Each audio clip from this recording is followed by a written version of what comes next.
Welcome back sa Mini Dino Park and Eco Garden at ito si Hermes Sunaho. At ngayong araw na to ang pag-uusapan natin ay tungkol sa mga hanging plants, mga cactus and succulents na pwede nyong ihang sa inyong bahay.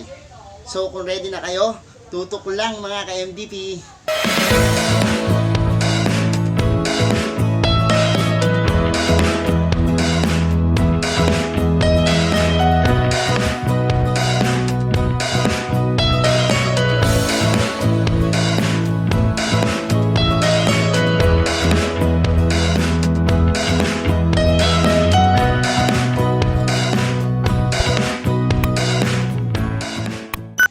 So we're back mga ka-MDP at ngayong araw nga na to ay titingnan natin kung ano yung mga cactus and succulents at iba pang halaman na pwedeng nyong ihang sa inyong mga bahay.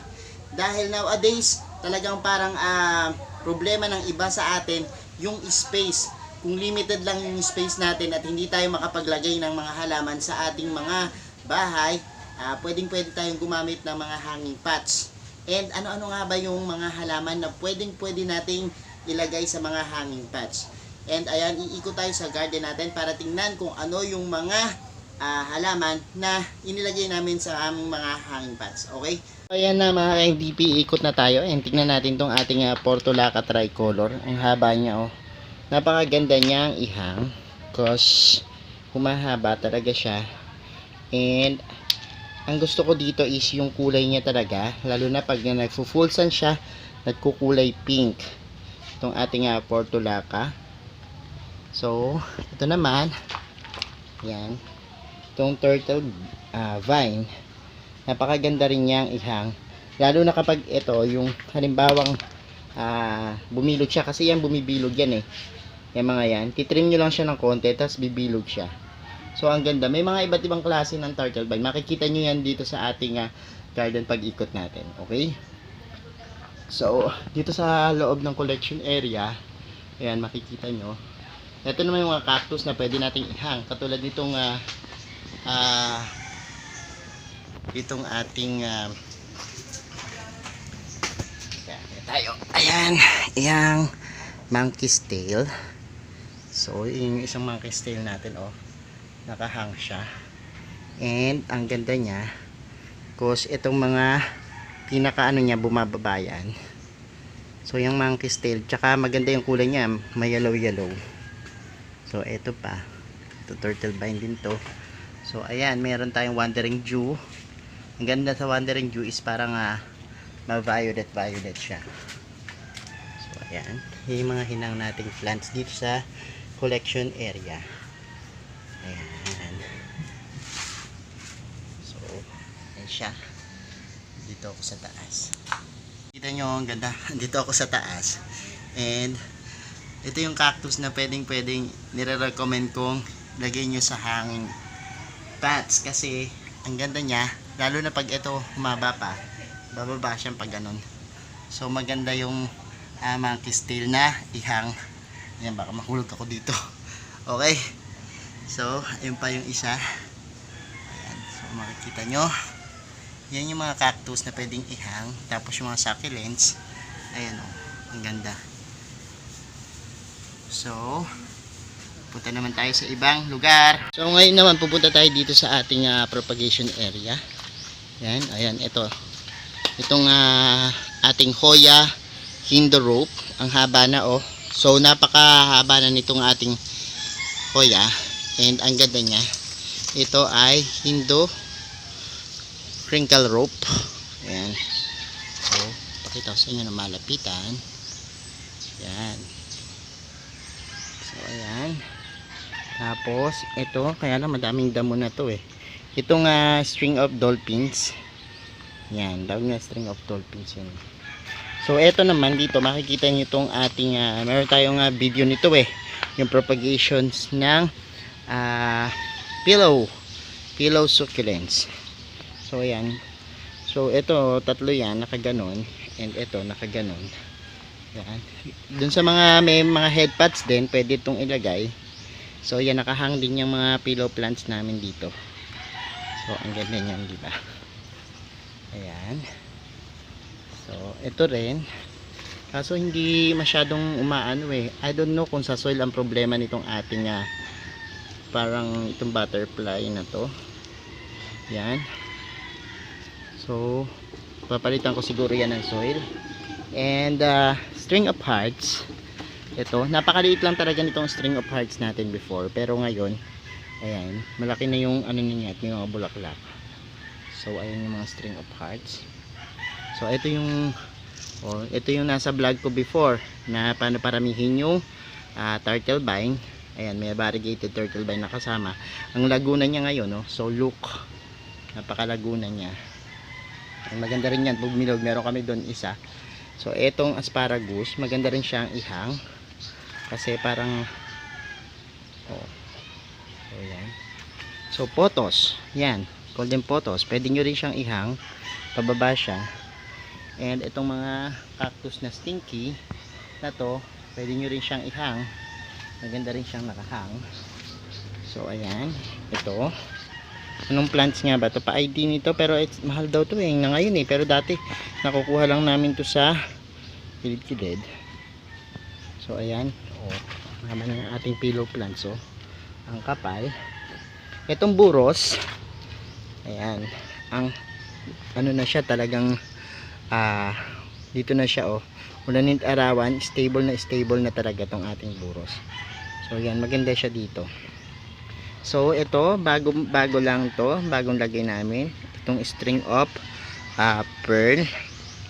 So dapat nakalubog tong ugat niya. Ayan. Kailang ayusin natin yan mamaya. Yan, so ilubog natin yan.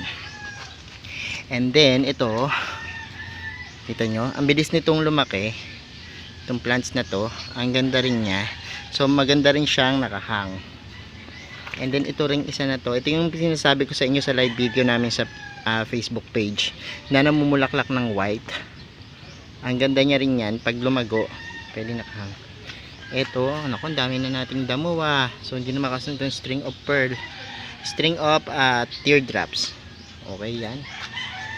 So tingnan pa natin kung ano yung mga nakahang. Ayan, nakahang yung aming mga cotton. And then so ito, naghahang din kami ng stinky. So ito ang laguna nitong ating string of dolphins. So yan, nakahang din yan. So ito, yan, ang tawag namin dito dilang butiki. Dilang butiki.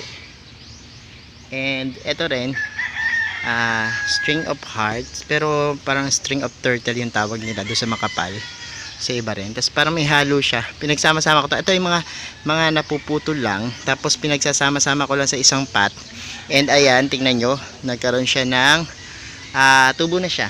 Okay, diba? Ang ganda. And ano pa ba yung hanging natin dito? So itong wandering dew. Tapos mga spider plants, pwede nyo rin yan ihang. Maganda yan pag nakahang, kasi yung mga anak-anak niya dito lumalabas sa gilid. Kasi ito yung wandering dew. Ayan. So yun yung mga halaman na pwede nyong ihang. Itong eyelet yan, pwede nyo rin siyang ihang, maganda. Tapos itong mga ribbon cactus namin, ayan, hinang namin yan. So punta tayo dun sa kabila. Let's go. Tayo dito. Ayan. So ayan, tingnan nyo nakahang yung mga ribbon cactus namin. So ang kagandahan kasi pag mga nakahang, mas tipid kayo sa space. So ito pa, meron tayo turtle vine na variegated. Ayan. And ayun pa yung ating mga nakahang na iba. So ayan, tayo dito ngayon ng mga pwedeng ihang. Itong mga makino, yan, pwede itong ihang.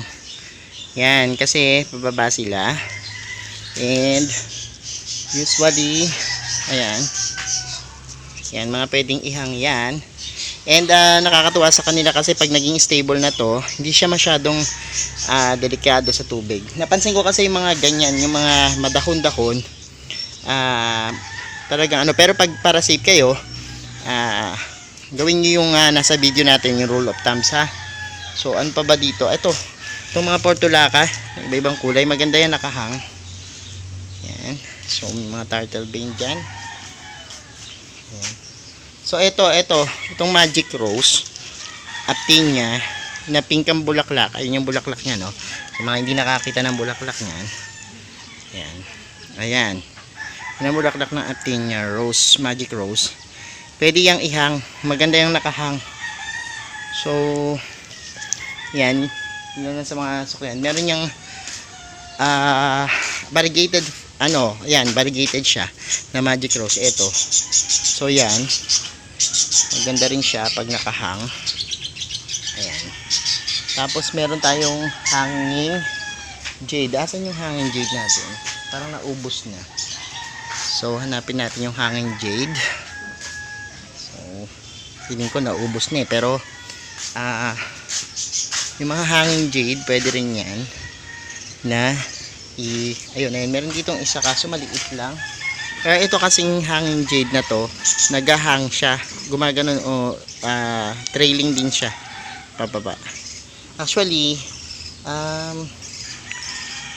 lumulundulong din yung kanyang pinaka-stem. So, maganda yung bulaklak nito. Ayan. Okay. Ito yung sinasabi ko sa inyo. Yung magic rose Actinia. Gumaganyan yan, oh. Wait lang, tanggalin muna natin si cactus. Lumalaylay siya na ganyan. And, yan. So, pwede siyang ihang. Tsaka itong mga Angelina bush na to. Yan. Pwede yang ihang. Yan.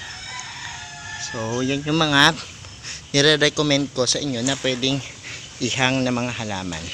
At titingnan natin kung may makikita tayo ditong halaman na pwedeng lagay sa hanging pots. Ayan, ito. Itong string of banana. Ayan. So, ang ganda niyan, di ba? Pwede rin yan sa hanging pots. Ng mga pillow succulents. And nakita nyo, di ba? Ganyan lang sila. Ihangin lang. So ayun mga ka-MDP, nakita nyo na kung ano-anong mga halaman na mga pwede nating ilagay sa hanging pots para itanim sa inyong mga bahay. And kung meron pa kayong mga suggestion na halaman na pwedeng ihang, i-comment nyo lang para makita ng ating mga viewers. And thank you po sa pag-subscribe nyo sa aming channel. And sa mga hindi pa nagsasubscribe, subscribe na po. Follow nyo rin po kami sa aming Facebook page. And para updated kayo sa aming mga latest videos. And para naman po sa day 7 ng ating 12 gifts of Christmas, comment nyo lang po kung ano pa yung mga pwedeng halaman na pwedeng ihang. And together with your name and location, para pipili kami ng isang mananalo ng 6 na piraso ng water pail pots. So, kung comment na po kayo dyan mga ka-MVP. And again, this is Hermes Unao nagsasabi sa inyo ng happy planting! Bye bye mga ka-MVP!